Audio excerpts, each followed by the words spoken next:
My US visa got denied, and I did the video, and I want to say thank you for the words of encouragement and advice. I really learned a lot, and a lot of people also learned from my video.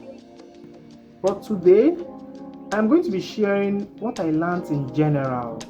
I'm going to be sharing 10 10 things I learned in general in this whole course of traveling to the US that got terminated. I encourage you to watch this video to the end, as these 10 things I learned, this is from my own perspective. These 10 things I learned from my own perspective might, I'm not saying you should take every advice or take everything, but this is what I learned from my journey and my experience applying from another country, from Thailand specifically. So watch this video to the end so that you can hear everything and learn from it. Okay.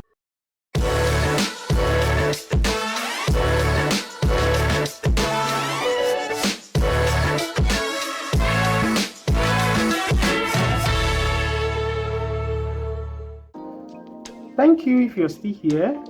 First of all, I want to introduce myself. My name is Samson Pius. All I do on the stage is to share opportunities and talk about lifestyle abroad.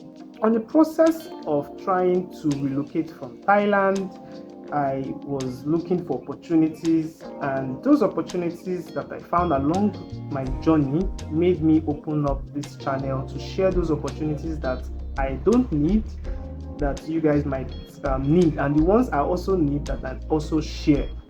So basically, this channel is just for opportunities and sharing people's story and a lot of things. You can go through the whole videos I've made. So I want to say, if you've not subscribed, please press that subscribe button. You're welcome to the family. And for those returning subscribers that always try to watch my video every time I post, I really want to say thank you very, very, very, very much. So let's go straight to the point why you clicked this video. Don't forget to subscribe, please. Don't forget to subscribe if this video is going to be valuable, but I think it's going to be very valuable to you. Turn on the notification button so you don't miss any opportunity I'm going to share or any of my videos. So I wrote all the 10 things I learned down, which I'm going to be reading from where I wrote them. So number one thing I learned on this journey that I embarked on, number one thing I learned is don't use an agent, and don't use an agent to fill your DS-160. Number one, yeah, a lot of people try to use an agent. In fact, I was tempted to want to use an agent. Yeah, when I mean tempted to want to use an agent, because I feel like this DS-160 is like everything about yourself. If you make a mistake, it's over for you and stuff like that. So first of all, I want you to relax and don't be too nervous. Like, DS-160 is just a form about yourself. So feel it the way you want to answer it whenever they ask you, when probably they will ask you a question from it. So feel it yourself. Even if an agent wants to help you, make sure you are aware of what that agent is feeling. Make sure that he's not charging you for it, because you don't need to pay to fill this form. You can fill it yourself. If you are allowing an agent fill it yourself and you don't know a lot what is inside, you are taking a risk. Yeah, a very, very big risk. So one thing I learned in this journey is feeling DS-160 yourself. You might be tempted to want to allow someone to fill it with you. It takes 1 hour 30 minutes to fill. Take your time, 2 days. Take your time to fill it yourself. Number two thing I learned in this journey is don't ever you think an agent have the tendency to manipulate visa appointment dates. A lot of agents are charging money, 200,000, 300,000, 500,000 just to get visa appointment dates. A lot of people are falling for the scam. Visa appointment dates on the CGI portal cannot be manipulated by anyone. Do you know what the agents do? all they do is to check the date in the morning and in the evening. In the morning and in the evening. And anytime the appointment date opens, they click it. So most of the time it's open. So but you don't have that patience to always check the dates morning and evening. Probably when you check it, you don't see any date. You check it the next day, you don't see any date, and you become scared that your school is resuming, and you become pressured. And because of that pressure, an agent will come to you and say, I can give you an earlier date. I can make you have an earlier date, but you have to pay this amount of money. It's a lie. Be patient. Always check it in the morning, in the afternoon, and in the evening. This is what I learned myself. So I did it myself, and I'm sharing from my own experience. So you don't waste money paying an agent. Yes. And please, when booking an appointment too, this is just like an add to number 2. When booking an appointment, don't refresh. So like when you're on that CGI portal trying to manipulate the system, you want to refresh. If the date can change, they might block you temporarily. Yes, you might be blocked temporarily. So avoid that so you don't delay yourself. Okay, number 3 thing I learned. I hope you're gaining something from this. Trust me, these are the experience. Some of them I didn't get right. Some of them I got right. So, but in total, everything I'm sharing it to you. Please subscribe to this channel if you're finding this information valuable. It helps to promote this channel and other people get to see it. Comment if you still have any other idea or any other thing you can add to this 10. I will be much grateful. Number 3 point I learned, booking from another country does not guarantee visa. Booking from another country does not guarantee visa. I booked from Thailand and my visa is denied. I booked from Thailand and my visa was denied. But all I can say is booking from another country can guarantee you an earlier appointment. Get it right. Booking from another country can guarantee you an earlier appointment, but not a visa. In fact, it's a bit difficult to apply from another country and get it approved. Yes. Forget about those things. They say there is a high approval rate in this country. Yes, there is a high approval rate in that country, but it is prioritized to only their citizens. They have a priority that they have to their citizens and not you from another country. Approval rate is dependent on the economy of that country. Not just the economy of the country, is dependent on the people who has gone, who have traveled from that country to the US and how they behaved. If they actually come back as they said they would come back, or most of them that went they didn't come back and their papers are expired. So these are what they check, and when they do the analysis, they now decide on this is what they check. They now decide the percentage of approval rates that country would be given. Okay, so you are not certain that you get your visa because of the travel to another country, but what is certain is that you are going to probably get an earlier date. So if that is your fear or that is your priority, then you can move to another country to get it. Yes. So number 4, what I learned is you can fill your DS-160 as many times as possible. I'm saying this because I was scared. Like, I filled it once and I've submitted everything. I've gotten my appointment and everything, and I was like, I made a mistake. I can't change it. No, I know some people would feel like that.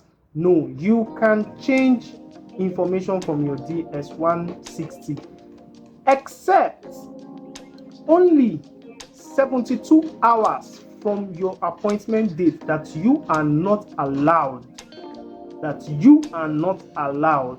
to change it. anything. Like, it is risky for you to change it. As for me, I changed it on the 4th day before my appointment day, because I told you I filled it 4 times. If you watch how I got denied, I was like, it was on and forth. I was just going front and back. I filled my DS-160 form 4 times, but you can fill it as many times as possible. If you have any mistake, you pass through it, and it's easy to even fill it for the second time since you filled it before. So you just have to, some of them, the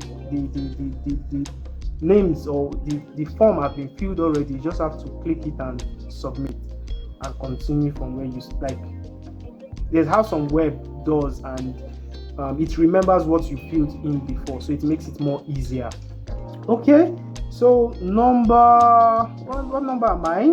I've mentioned number 4. Number 5, don't ever you go unemployed. Don't ever you think that you can get the visa unemployed. I said that in my previous video. If that was probably what made my visa got denied, I really don't know, because I was a student. I just finished school.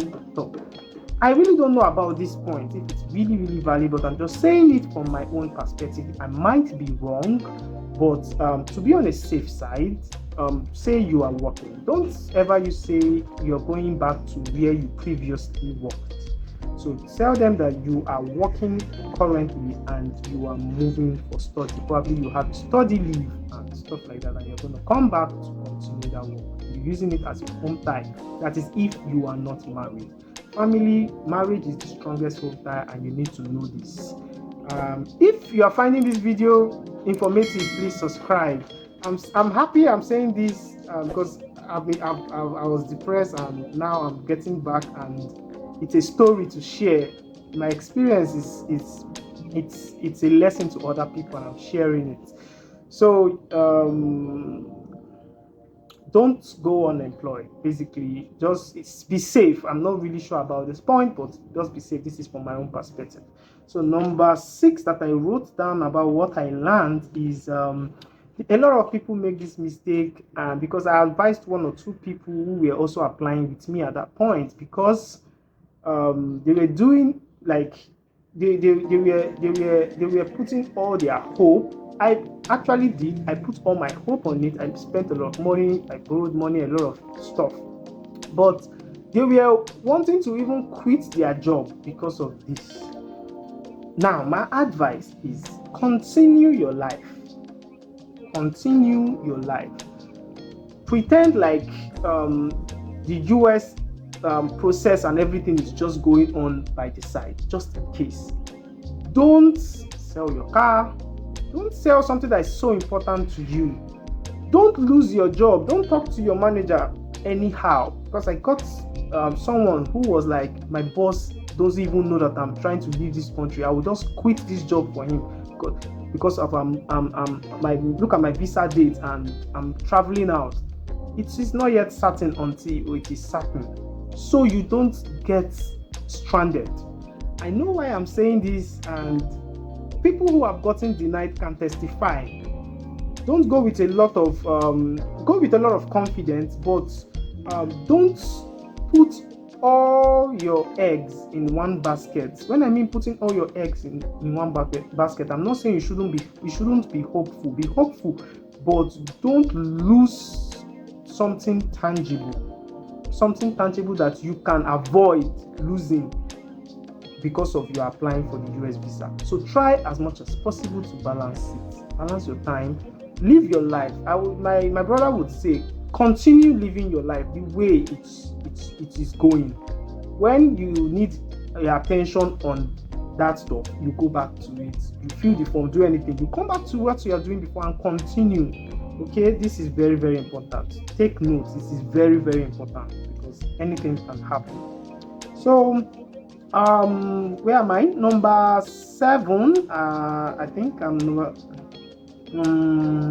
Okay.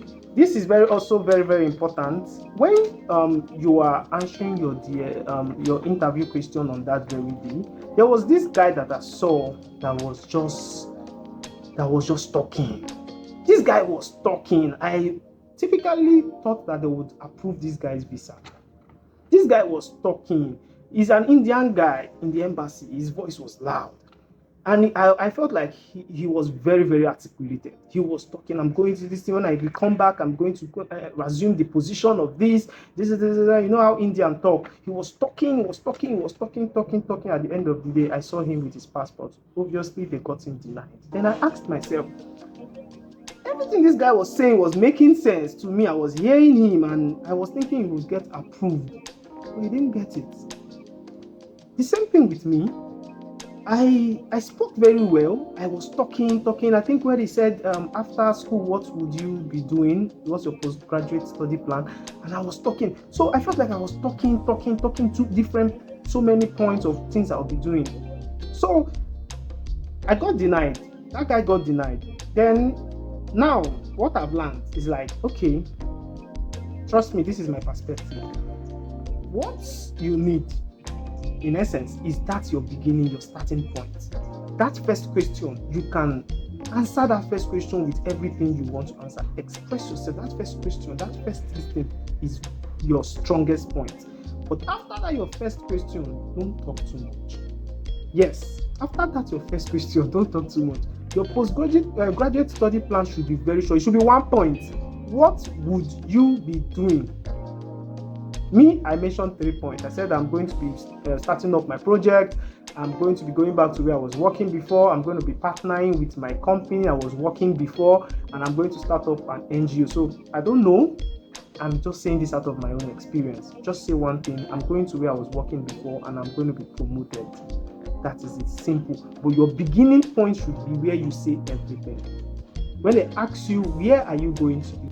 You tell them, I'm going to Stevens Institute of Technology to pursue my master's degree program in so XYZ, with a full concentration on this, having a XYZ amount number of credit hour, where I'll be taking courses like XYZ, and I'm going to be under the tutelage of so lecturer because of his project is aligned well with what I am working on. You say what you're working on after you say it, and this is the reason why you now decide to want to work with him to choose this course, and if you study this course, this is what this course will do to you. So you answer a lot of questions from that beginning answer. So don't cut it short. Say everything you need to say, except if you say stop talking.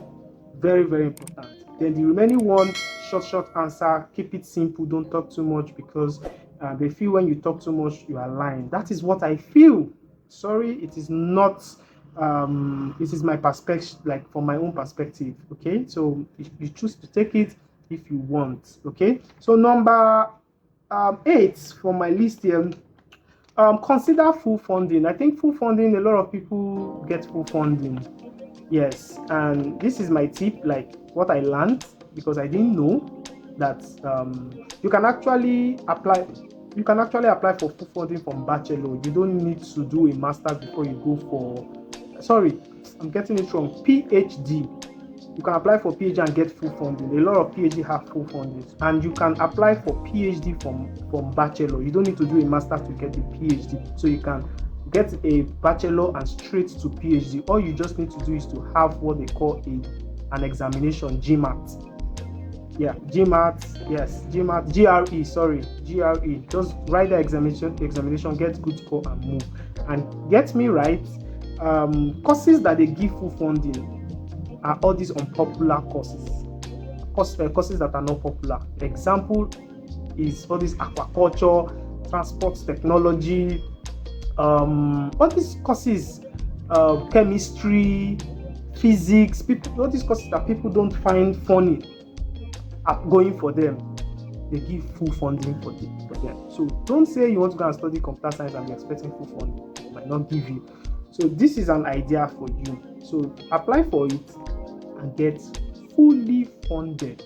Yeah, your chances of getting, this is like my lesson, and I'm learning it the hard way, because I didn't know. If I knew, done it. So I'm going to go and pay for the GRE and write the exam and see if I can get fully funded now, because I studied transport management in my bachelor, but I changed my career. I'm now going to software engineering route, because my master's is interaction design, product design. So I was like feeling the connection between the two. I don't know if I'm making sense. So now I'm going to retreat and Now I'm going to retrace my step and go through that my bachelor, all because we also want to get a better life. You understand how it is. Number 9, I want to make this video short. Have a mentor that has experience. The reason why I'm going to say this is have a mentor is that during my time, this was something I did. I had mentors that were advising me and they were interviewing me. People that have gone, people that have experienced it. Let them give you a transcript. Okay, let me give you a transcript of the question. There are so many questions that there are not many questions. There are some standard questions that you cannot avoid. Yes, those questions come out from it. It's only follow-up questions that probably might come up from that same question. But once you know these questions and it's popular, just post-study plan, who is sponsoring you, how you going to get funded. Just get a transcript. It's easy. If you need one, just send me write on the comment section. I'm going to tell you how you can get it here from me. So I'll give you transcript so you can study. Yeah, and it's not guaranteed that because your company is sponsoring you, you will get visa. Because on that day, a day before the day I was denied, my friends, 3 of my friends that the company was sponsoring them, they also got denied. 3 of them in Nigeria. So it's not a guarantee. I just have to say this because it was crazy. Like grace followed too.